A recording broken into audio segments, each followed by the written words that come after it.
over the physical features, the unit is quite portable with smooth edges, making this easy to toss around and stow away in a tight bag. The entire unit is wrapped in a very solid aluminum grille. Pressing on this yielded no flexing at all.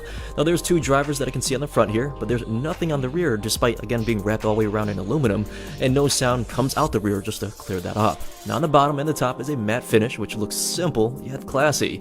Although the speaker does give the look of having a bass radiator or maybe a woofer pointing upwards here, sliding a piece of paper all the way around proved there's no opening. The design is just purely aesthetic. Nonetheless, it's still a unique look though.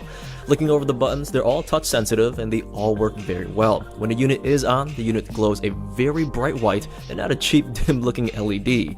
The top left is your mode selector to enable Bluetooth, switch to the 3.5mm physical cord, or use a micro SD card slot, which I'll show you later. Now the right is pause and play with disconnecting the speaker if you use this as a speaker phone.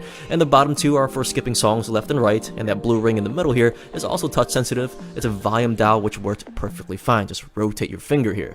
Now rotating to the rear, there's your on and off switch with a 3.5mm port to physically connect your device, a TF card slot, which is the acronym for trans flash, which Sandisk stopped using that name a while ago, but micro SD card slides basically right into this and plays music off of that. And last is a micro USB port for charging the device. Now there's no wall adapter, so you do have to use an existing USB port like on a computer or maybe a power bank. And last, there is a tiny LED under that indicates if the unit is being charged or basically if it's full. Now one issue, the light is very small. When the cord is plugged in, it does block the light, so checking it's somewhat of a slight nuisance though.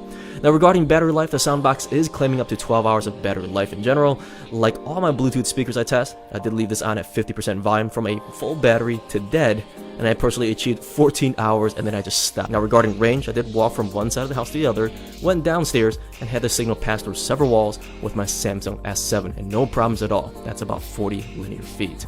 So other than that, the speaker doesn't have all the bells and whistles like NFC or being waterproof or offering bass boost, but the build quality and the aesthetics so far I'm really enjoying.